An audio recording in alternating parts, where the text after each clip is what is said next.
Bienvenidos a una nueva edición de Estados Unidos al Día. Desde nuestros estudios en Miami, les saluda Maite Luna. Vamos con nuestros titulares.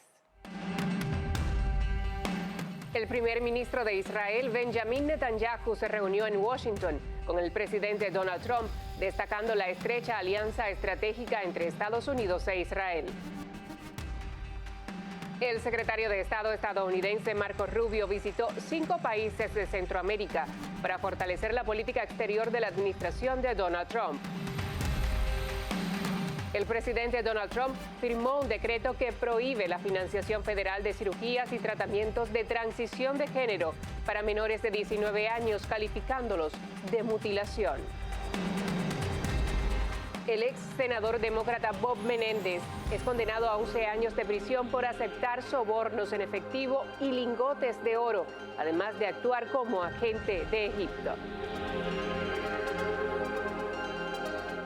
El primer ministro de Israel, Benjamin Netanyahu, se reunió en Washington con el presidente Donald Trump para discutir la erradicación del grupo terrorista Hamas, la confrontación con el régimen iraní y la liberación de rehenes. Este encuentro destaca la estrecha alianza estratégica entre Estados Unidos e Israel, cuyos resultados podrían afectar significativamente las tensiones de Oriente Medio. El presidente Donald Trump y el primer ministro de Israel, Benjamin Netanyahu, sostuvieron una reunión en la Casa Blanca, siendo el primer encuentro de Trump con una autoridad extranjera tras su toma de posesión el pasado 20 de enero. Tras el encuentro, Trump anunció que Estados Unidos tomará el control de la Franja de Gaza para desmantelar armas, demoler edificios destruidos y desarrollar la zona económicamente. Además, expresó que esta medida traería estabilidad a Oriente Medio. También se comprometió a visitar Gaza y otros países de la región sin fijar fechas concretas. El presidente estadounidense propuso reasentar permanentemente a los palestinos de Gaza en otros países, argumentando que la zona es inhabitable. Estimó que entre 1.7 y 1.8 millones de personas serían trasladadas para mejorar sus condiciones de vida. Netanyahu calificó la idea de Trump como algo que podría cambiar la historia y sugirió que es una propuesta que merece atención. Trump destacó la posibilidad de un acuerdo para la segunda fase de la tregua en Gaza y la liberación de más rehenes israelíes. Se mostró optimista sobre un proceso de paz más largo y enfatizó la importancia del trabajo conjunto entre Estados Unidos e Israel en la región. Netanyahu reiteró su compromiso con la liberación de los rehenes, pero subrayó que Israel también busca eliminar al grupo terrorista Hamas y evitar futuras amenazas desde Gaza. Afirmó que su cooperación con Trump fortalece las posibilidades de éxito en estos objetivos. También insistió en que la relación entre ambos países es clave para garantizar la seguridad de Israel y alcanzar estabilidad en la región. El secretario de Estado estadounidense Marco Rubio visitó 5 países de Centroamérica para fortalecer la política exterior de la administración de Donald Trump. En Panamá abordó la influencia china en el canal y la migración en la selva del Darién. En El Salvador discutió temas de seguridad con el presidente Nayib Bukele. En Costa Rica y Guatemala conversó sobre la migración y el comercio con China. En República Dominicana debatió la crisis haitiana y el narcotráfico. Su gira reafirmó la estrategia de Trump en la región enfocada en control migratorio, seguridad y contención de la influencia china. El secretario de Estado de Estados Unidos, Marco Rubio, realizó una gira por 5 países de Centroamérica con el objetivo de fortalecer la política exterior de la administración Trump. Su visita, realizada del 1 al 6 de febrero, incluyó encuentros para discutir la seguridad nacional, la política migratoria y el impacto económico de la presencia china en la región, con énfasis en el Canal de Panamá. Rubio comenzó su recorrido en Panamá, donde abordó la creciente influencia china en el canal, una preocupación clave para Washington. La Casa Blanca considera que esta situación representa un desafío estratégico para Estados Unidos y justifica la necesidad de abrir conversaciones al respecto. Además, se discutirán estrategias conjuntas sobre la migración en la región del Darién, un punto crítico en el flujo de migrantes hacia el norte. En El Salvador, Rubio se reunió con el presidente Nayib Bukele para tratar temas de seguridad y cooperación en la lucha contra organizaciones criminales como la MS-13 y el Tren de Aragua. La administración Trump valora el modelo de seguridad salvadoreño, destacando la reducción drástica de la violencia en el país como un referente para la región. Costa Rica y Guatemala también formaron parte del itinerario, con reuniones con los presidentes Rodrigo Chávez y Bernardo Arévalo respectivamente. En Costa Rica se trataron asuntos de inmigración y el impacto del comercio con China, mientras que en Guatemala, Rubio buscó reforzar la cooperación en control migratorio y respaldar el reconocimiento diplomático a Taiwán como un contrapeso a la influencia china en la región. El viaje concluyó en República Dominicana, donde se debatió la crisis haitiana y su impacto en la seguridad fronteriza. Rubio resaltó la cooperación en la lucha contra el narcotráfico y reafirmó la política exterior de Trump en América Latina, centrada en el control migratorio y el fortalecimiento en la seguridad regional. La Reserva Federal decidió mantener estable su tasa de interés de referencia adoptando un enfoque prudente mientras analiza la evolución de la inflación y el impacto de su estrategia monetaria en la economía. El anuncio realizado este miércoles confirma que la tasa permanecerá en el 4.3% tras haber sido reducida en 3 ocasiones desde septiembre de 2024, en un periodo que coincidió con la campaña presidencial. Jerome Powell, presidente de la Fed, explicó que no existe una necesidad inmediata de modificar la política monetaria vigente. En una conferencia de prensa señaló que la institución necesita observar avances concretos en la reducción de la inflación o signos inesperados de debilidad en el mercado laboral antes de considerar nuevos recortes en las tasas de interés. La decisión del organismo no estuvo exenta de críticas, especialmente por parte del presidente Donald Trump, quien responsabilizó a la Fed por la escalada inflacionaria ocurrida hace 4 años. Trump reiteró su compromiso de combatir el aumento de precios mediante medidas como la expansión de la producción energética, la reducción de regulaciones y una reestructuración del comercio internacional. Los mercados financieros reaccionaron con cautela ante el anuncio, mientras que las acciones registraron caídas. Los bonos del Tesoro a 10 años apenas mostraron variaciones. Expertos del sector señalan que la Fed podría optar por un recorte de tasas en mayo si la inflación continúa desacelerándose, aunque también existe la posibilidad de que mantenga su postura durante todo el año si los precios se mantienen elevados. Desde la crisis generada por el COVID-19, la Fed ha pasado de mantener tasas cercanas a cero a aplicar ajustes agresivos en 2022 y 2023. Su enfoque ha evolucionado en respuesta a los desafíos económicos y las condiciones cambiantes del mercado. El presidente Donald Trump firmó un decreto que prohíbe la financiación federal de cirugías y tratamientos de transición de género para menores de 19 años, calificándolos de mutilación. La medida afecta a agencias federales, programas de salud como Medicaid y hospitales que realicen estos procedimientos. También busca permitir demandas contra médicos con 300,000 jóvenes transexuales en Estados Unidos. Este decreto está reforzando restricciones estatales y prioriza el reconocimiento de género basado en el nacimiento, alineándose con la política de Trump de revertir medidas de la administración Biden. El presidente de Estados Unidos, Donald Trump, firmó un decreto que prohíbe la financiación gubernamental de cirugías y tratamientos de transición de género para menores de 19 años. En la orden ejecutiva, el gobierno califica estos procedimientos como una mutilación y señala que representan una mancha en la historia de la nación.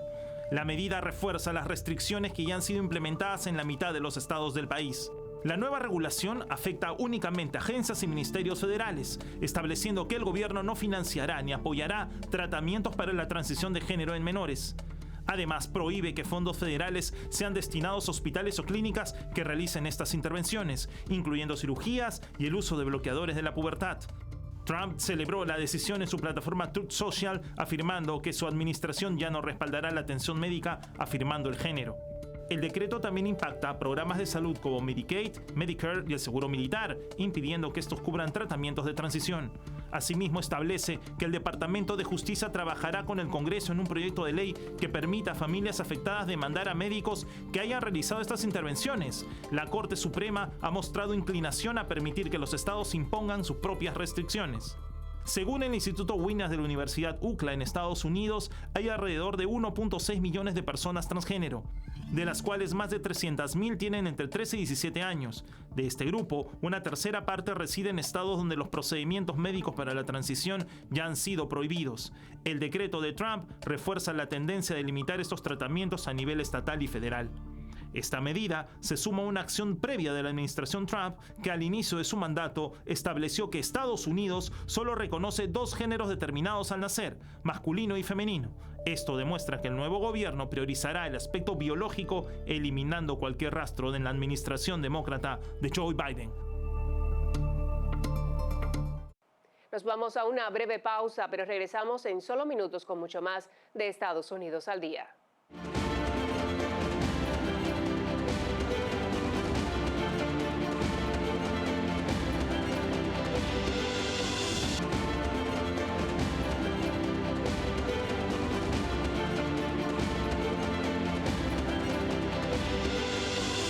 El senador republicano Rick Scott instó al presidente Donald Trump a endurecer aún más las sanciones contra la dictadura de Cuba, a la que considera una amenaza para la seguridad nacional de Estados Unidos y la estabilidad de América Latina. Scott propone medidas como la reimposición de sanciones más severas, la negación de visa a funcionarios de la dictadura de Miguel Díaz-Canel y la interrupción del flujo financiero que sostiene al régimen de La Habana.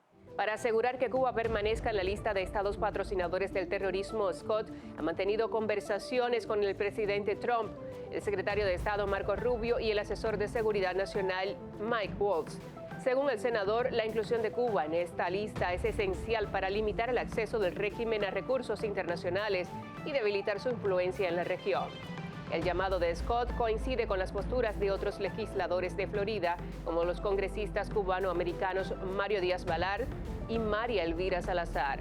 Díaz-Balart destacó que la administración Trump ha dejado claro cuáles son sus aliados y adversarios, mientras que Salazar aseguró que el régimen cubano está en una fase terminal y tiene los días contados. El endurecimiento de la política hacia Cuba se ha consolidado con la influencia de Marco Rubio en el Departamento de Estado. Su liderazgo ha permitido reforzar las estrategias legislativas del Partido Republicano para ejercer mayor presión sobre el régimen de La Habana y acelerar un cambio político en la isla. Estas medidas marcan el fin de la política de concesiones hacia Cuba bajo la administración de Trump, alineándose con la postura más dura de los republicanos en el Congreso.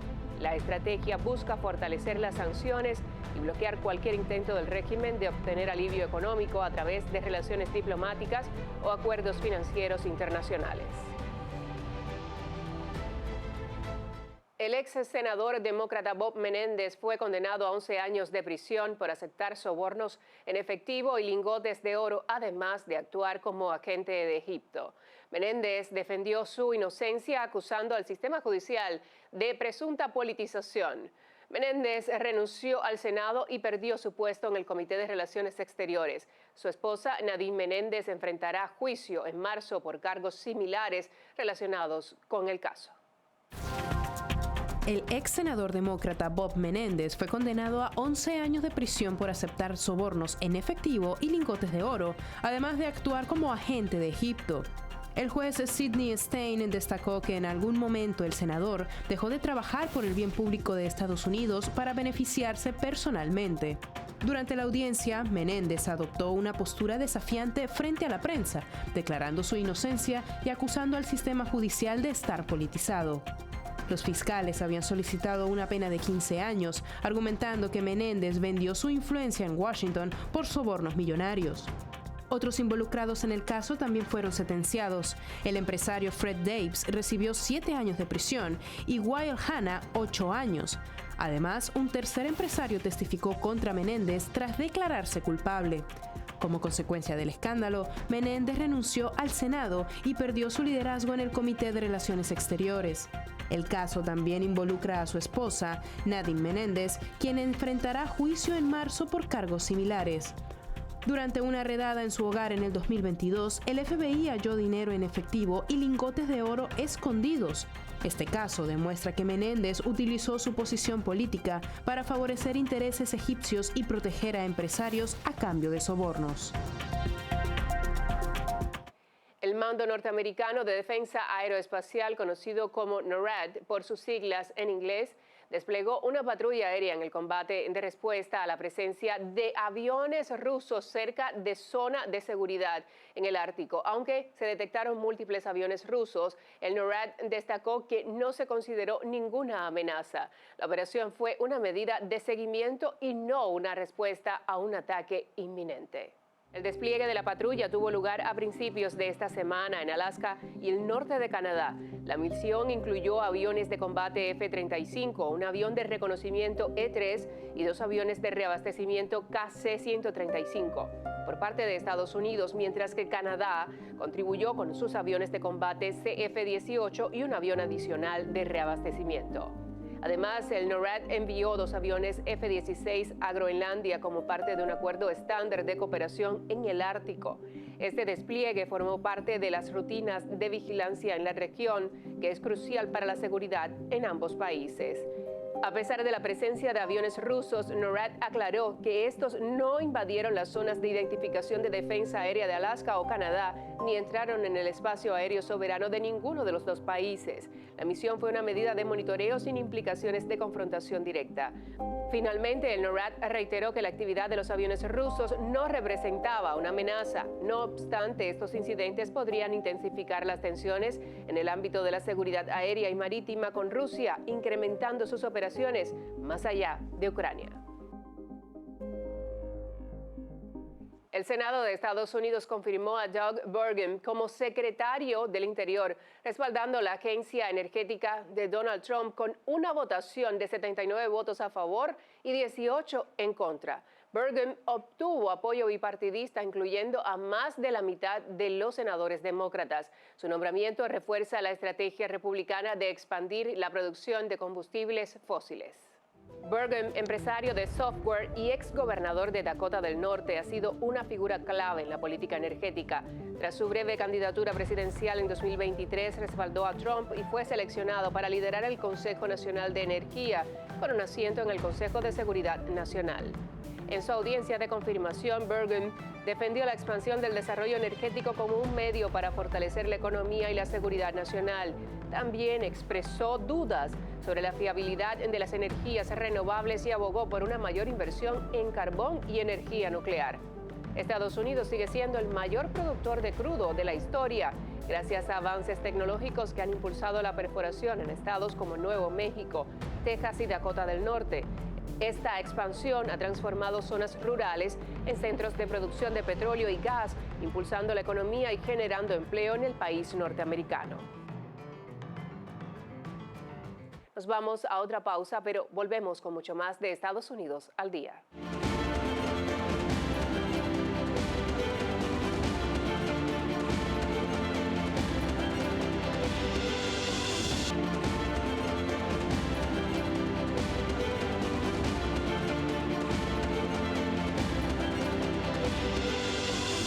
Las autoridades de Estados Unidos iniciaron la investigación sobre la colisión en el aire entre un avión de pasajeros de American Airlines y un helicóptero militar cerca de Washington, D.C.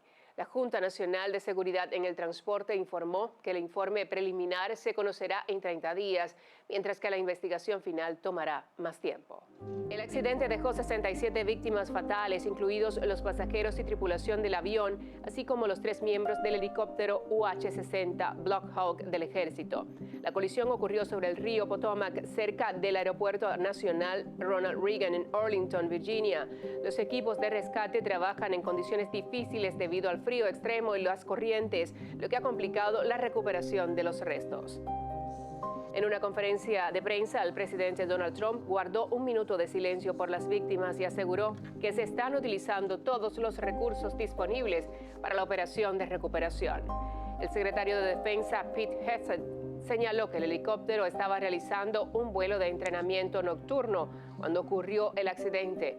Mencionó un posible problema de elevación que será parte de la investigación. Mientras tanto, el secretario de Transporte, Sean Duffy, indicó que el avión se partió en 3 fragmentos tras la colisión y cayó al agua. El accidente ha sido el más mortal en Estados Unidos desde lo ocurrido el 12 de noviembre de 2001, cuando un vuelo de American Airlines se estrelló en Belle Harbor, New York, causando 260 muertes. Antes de despedirnos y para obtener más información, les invito a que escaneen el código QR que aparece en este momento en sus pantallas. No se olviden que estamos en www.grupotvl.com, que puede seguirnos también en Twitch como TVL ESP, escucharnos a través de Spotify como TVL en español y seguir nuestra señal en vivo en el canal de YouTube, donde podrán encontrarnos como TVL en español. Gracias siempre por su sintonía. Les espero en otra emisión de Estados Unidos al Día.